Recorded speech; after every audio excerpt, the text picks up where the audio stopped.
Well, thank you, ladies. It's been a pleasure, a privilege for me to be able to share with you all. Thank you, God, for giving me the opportunity. I'm going to pull this up because I don't want to get lost. I've had, my mom and my sisters here. And when we first started out the Plantation, I was pregnant. And I was very emotional. So anytime I would get asked to speak or to share my testimony, I think it always ended up with me crying. So I could barely get through it. So I'm gonna try not to cry because that became the joke. I'm not pregnant, so I'm not emotional for that. But as Beth said, the Lord has really just done a lot in our lives. And so for me, sometimes thinking back on it, as I've been preparing for this, just seeing the Lord's hand in our lives, it's been just amazing to see. So I will let you know now that one of the reasons also why I always get so emotional is because I like to be honest. I like to share what I really went through and how it felt for me when the Lord called us to this ministry. Oftentimes we've been approached by people at churches after we present our ministry and everything. They come up to us and they're like, wow, that's so amazing. I could never do that. I could never leave my family. I couldn't just get in a car and travel all those hours. Or they'll say things like, wow, Japan, that's great for you. I just couldn't do it. And it's not that they're saying it in a bad way. They're not trying to be discouraging, but the truth is that I can't do it either. And I was there myself saying those things.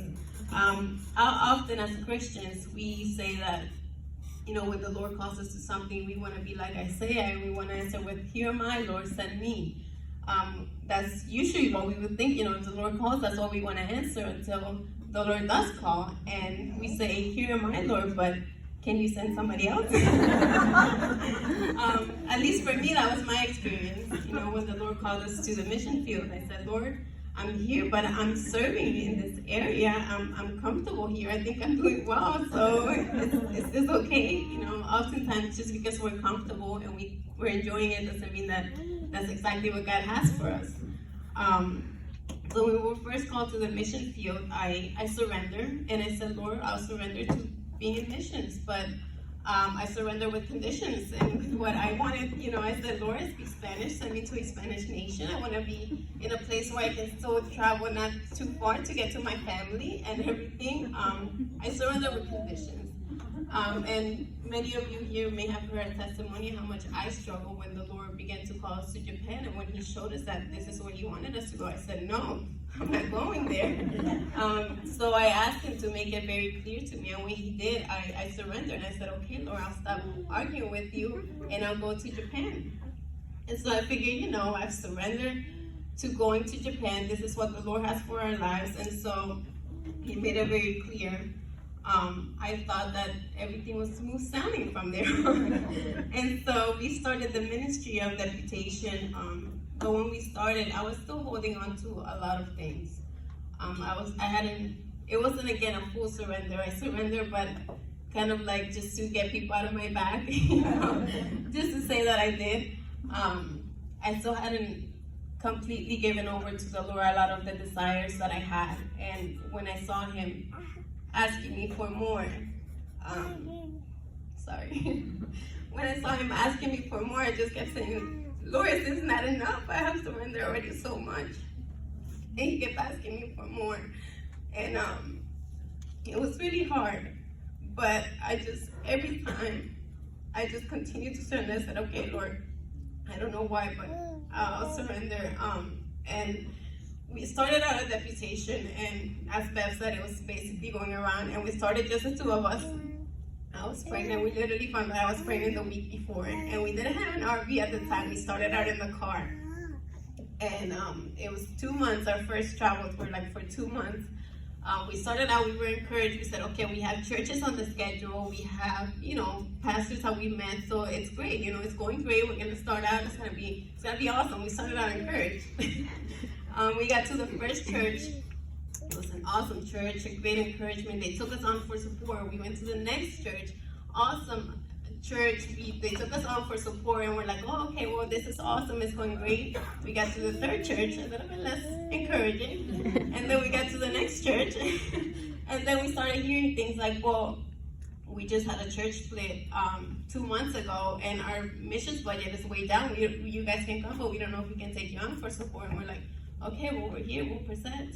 And then we started hearing that more and more, and saying things like, well, we can't support missionaries right now. Maybe in a couple of years, you guys, we can take you on for support, you can present. Or we would hear things again, like, we just had a church split last week, and we don't know who's going to show up today. And we're like, wow, well, okay. So we got to the end of 2 months of our travels. We were heading home, and we went into it being really encouraged. Well, we came back being very discouraged from it all and just wondering, how in the world are we going to do this? I mean, Japan is an expensive mission field. We had to raise a lot of money for us to be able to go. And somehow, through all of that, we managed to raise 20% of our support before the year started. And so here we are, we got 20% of our support. We started out kind of okay. We still had a whole another year to fill of churches. So we started out the year, we had some churches on the schedule, but then COVID hit. And all of our churches got canceled. We had barely any finances coming in. I was pregnant due, at any moment. And we're looking at our situation and we're just wondering, what in the world? Like, Lord, why are you doing this? Why? And we were just kind of at a loss. And, we came back from 2 months. There was a point in my life where I said, I hadn't surrendered still to a lot of things. And we were coming back, and I so vividly remember we were at a church in Orlando. And here we are, we're traveling in our car. Usually when you go to churches, people want to take you out to eat. And when you're on the road, you're eating out and everything. And we were so tired. We wanted to come home. We wanted to be in our own bed, not in a hotel bed, not in, people's homes. We just wanted to be in our bed. And I just wanted a home-cooked meal. That was the one thing I never prepared for in that invitation. Just didn't think it was going to be a struggle. And I remember, I would tell my mom, I was like, I just want some plantains. Plantains with cheese, and we were coming home, and we were outside of the restaurant, and we were pulling in. We're like, here we are, to just pull in. We just kind of sat in the car for a little bit, and I just broke down crying. And Nick was like, what's going on? What happened? And I just remember crying and saying, I just want a normal life. I said, I don't want to do this anymore. I want a normal life. I want a schedule. I said, I want to know what to expect. I want a regular job. I want a home-cooked meal. And I told him, I just don't want to do this anymore. I can't do it. And that night, we had a very quiet dinner. And it was very difficult for both of us. We just didn't know what to do, but I knew that I just needed to hear from the Lord. And I started praying. I asked the Lord, this is not what I expected. I surrendered to this, and I didn't think it was going to have all these struggles or all these bumps. But I just needed to hear from Him. So I opened up my Bible, and He brought me to Proverbs. And I was in Proverbs 3, verses 5 and 6. Thank you. I said I wasn't going to cry, but, Sure. He brought me to Proverbs chapter 3, verses 5 and 6. And it says, trust in the Lord with all your heart, and lean not unto thine own understanding. In all thy ways acknowledge Him, and He shall direct thy paths. I stopped questioning Him so much then. Not entirely. I still had questions. And it wasn't always easy to continue on. But slowly, He gave me the strength. He gave me joy. He built my faith. And suddenly, going to new churches and seeing new faces became a joy as we met different brothers and sisters in Christ across the country, as we heard about other missionaries and what the Lord was doing in their mission fields and how He had called them. He increased our faith in ways we couldn't imagine. I mean, we had 20% of our support coming in. We had no more finances coming in, and we had a baby coming. And we just looked at it and we're like, what do we do now? But we knew that the Lord called us to it. And we knew that COVID, He knew about COVID before we did. He knew our timeline before we did, and He had a plan for it all. And He did, because we were able to stay at home with our baby. without having to travel and bring him all across the country and just learn how to be parents. Our questions or what challenges presented themselves, they were no longer met with a why, Lord? Why are you doing this? But with a Lord, you called us here, you lead us, and you provide. And time again, he was there. And time again, he provided. He gave us an RV to travel in, and it was a huge blessing because I was able to cook meals there myself. We didn't have to eat out all the time. But let me tell you that RV built our faith. Every single week, as we were getting ready to purchase this RV, we said, Lord, is this the right thing? It's an older RV. We needed to make sure that this was the Lord's will. And Nick said that the Lord confirmed it to him, and he said that he just gave him peace through it in the verse that, he kept the Israelites close for 40 years as they were going through the desert. And he said, the Lord told me he's going to keep this RV for us as we were traveling. So we always joke that on our last church, we were going to come home and it was just going to fall apart as we were driving home. And it didn't, praise the Lord. But that RV built our faith in ways we couldn't imagine. Every single week, it was breaking down. And every single week, the Lord provided somehow, some way for us to be able to fix it. We drove the first time from here all the way to Michigan. Wow. And when we got there, we realized that our tanks were basically being held up by 2 rusty screws. And the Lord provided people for that. We always drove mostly in the middle of nowhere. But one time we were driving through Ohio, and we just hit a really terrible pothole in the highway during construction. And we just started hearing this sound, and we're like, oh, well, that doesn't sound good. Maybe we should pull over.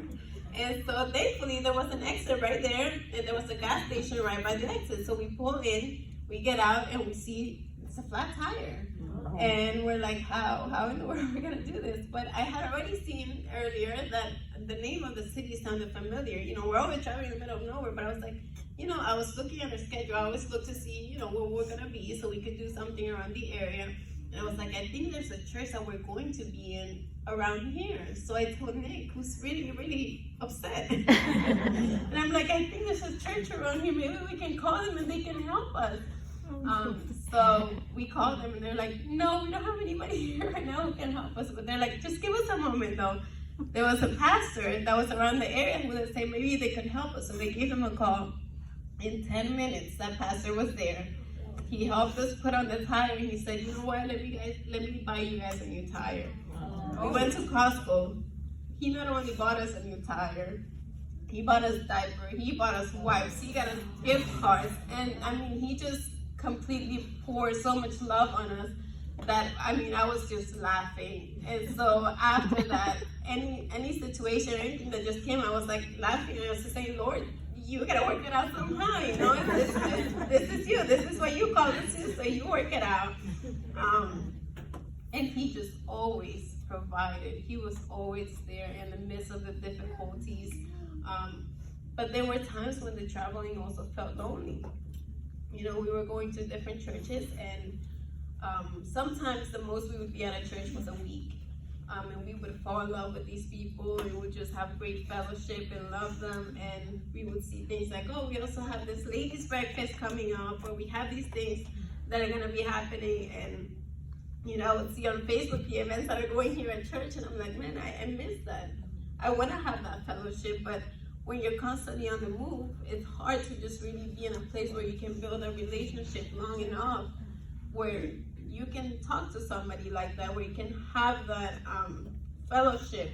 And it felt lonely, and we didn't really have anyone to talk to about our struggles, about just the challenges we were facing, or just the frustrations when the RV would break down again. But again, I began to struggle. And even in those struggles, I always knew that I just gotta bring it to the Lord. And I was always honest with him, when I would talk to him, I'd say, Lord, this is how I feel. This is what I'm going through. And I would say, Lord, this is lonely. This is hard. We're with our boys, our family is away. They can't see him other than through FaceTime. That's hard. But again, the Lord just brought me to Matthew 28:20. It says, and lo, I am with you always. even to the end of the world. Amen.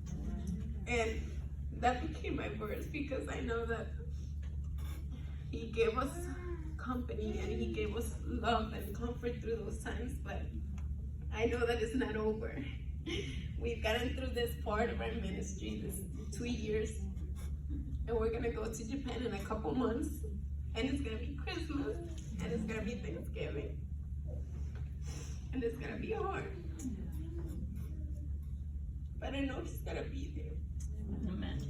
And I know that it won't be lonely. Yes, it'll be lonely and that we don't have our family there. But he's called us there for a purpose. And he has people there for us. He not only built my faith, he gave me a greater burden for the people and the place he has called us. You know, I was counting the churches the other day that we have been to. We went to 101 churches. And I don't know how many states, but oftentimes we would present our ministry every single day. And at the beginning, when I was struggling with all of this, I didn't want to share my testimony. I didn't want to answer questions, and I didn't want to watch our video being played. Because I just knew when I did it, the Lord was going to be working in my heart. But when I completely gave it over to him, and I surrender everything, absolutely everything, I said, Lord, that's fine. I'll stop. At the beginning, it didn't seem like I was going to be able to finish school. If we wanted to have kids, everything would have been different. I said, Lord, whatever you have, I'm done. I'm done holding on. Because holding on to those things was just giving me so much heaviness. And it was keeping me from the joy that the Lord had for me, from everything that he had for me. And I gave it over to him, and I finished school, and he provided for everything. And he built that burden in me that when I gave it over to him, he began to work in my heart, and I would share my testimony, and I would hear Nick's messages, even though it was the same, oftentimes the same message. You know, sometimes it would hit differently. I would just watch her video, and I would watch the faces of those people, and just think there's millions there, and they're on their way to hell. But the Lord has called me. You know, He's seen me worthy to go and speak for him. And just even watching a video, even though I would watch it time after time again, the Lord just continued to build that burden in me. And I would see those faces and the faces of the children. You know, there's a little girl in our video, and I always see her, and I'm thinking, what is she going to be like when she grows up? They don't have that hope that we know. And I would think, how can I not go? You know, I'm going to miss my family, but if my family's saved, I know they're going to spend eternity, and that I'll be with them. How can I not go? And I like to share those struggles of the Lord working in my life, because, you know, we often hear the wonderful things. Sometimes you hear more about the missionary who the Lord called, and they said, well, here am I, you know, I'm ready to go. I saw the need, and I wanted to go right away.